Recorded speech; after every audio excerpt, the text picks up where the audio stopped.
A new Super Metroid hack was announced by SM Corey, a new member to MetroidConstruction. The hack is called Super Metroid Restriction, and it is based off of Project Base. And he's not taking any liberties with the level design or layout. It's pretty much going to be a half hack.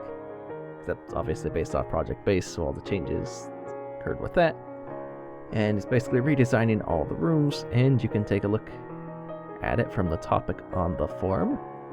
This is just announced, and so that being the case, it'll probably take a while before we see this release, but it is another hack we worked on and something we can look forward to seeing released on the horizon. And Biospark has still been hard at work on his Fusion/Zero Mission editor. He's got this handy little clip data selection tool here, so that when you open the editor, you'll be able to go through all the different properties and pick what you want for your area. So that's a very nifty little thing, be very useful. He's also included an Editroid style clip data viewing screen thing here, so that the goal is to reduce or prevent there being bad slopes or missing blocks. Smile has something similar, and there's still issues with that, so we'll see. Maybe this might be easier to use, or people might understand this a little bit better than Smile, so hopefully the hacks that are released once this editor is finished won't have issues like that. But the editor is still a work in progress and no release date for it yet.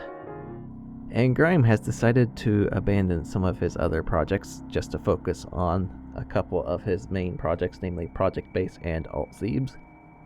Some of the abandoned hacks include Rise and Dream Sequence, and probably a couple others buried in there as well. Only Rise is currently beatable. The others are not, so keep that in mind. You might dig around and find some things in Smile and whatnot, but he has no plans to go back and return to these at any point, so this is what they are. They're fair game to look at, play, do whatever, but Grime's not returning to these, so it does give us a couple of things to look at, but nothing super major though. So, and as another reminder, the Alien Vista contest ends at the end of this month. August 31st is the last day. So there were a couple of reminders posted in the topic. There's less than a month left to either complete them or start and finish them, and hopefully get them tested, make sure everything works. DSO was even kind enough to show some of the weird effects you can do with the game engine with transparencies and other things, and I guess he's hoping to see weird things like this.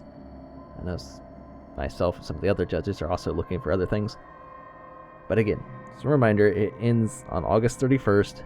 Get your submissions in by 11:59 p.m. forum time, so keep that in mind. Hopefully you get those cranking, are able to get them tested. We've had plenty of time to do this, so we're hoping to see a good turnout of some really good hacks this time.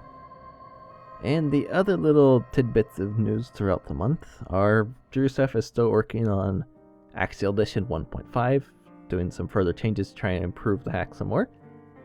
Hyper Metroid also has a sort of update in the works as well. Real Red has been working on some things. Neither of those have any ETAs, of course, so we'll see. They'll just drop at some point. And otherwise, other than the contest ending this month, there really isn't that much newsworthy stuff this month. Biospark is obviously still working on the Fusion and Zero Mission editor, and he's making good progress with that, but of course doing something like that requires a lot of time and effort, so we're really looking forward to the editor, but we'll just have to wait for it to get finished before we start seeing any projects pop up with that, obviously. And the music editor for Super Metroid is also still in the works. Maybe you haven't heard of that, but there is one that has been in the works for a little while. And again, like the editor for Fusion and Zero Mission that Biospark's working on, the Dopefish has been working on the music editor for Super Metroid. These things just take a while, so we're really looking forward to these things, but we kind of just have to be patient and wait a little bit, which kind of sucks, but there's not much else to do unless you're able to help out in some way. So that is all the news for this month. Obviously, next month we'll start seeing some of these contest hacks released. We'll have some hack releases from that. Maybe we'll have some of these other tools being released. Maybe we'll get some more hacks. Hack projects started in the first place that we can announce. Maybe some other in-depth look at some other hacks. So, that is it for this month's update. Thanks for watching, and we will see you next month.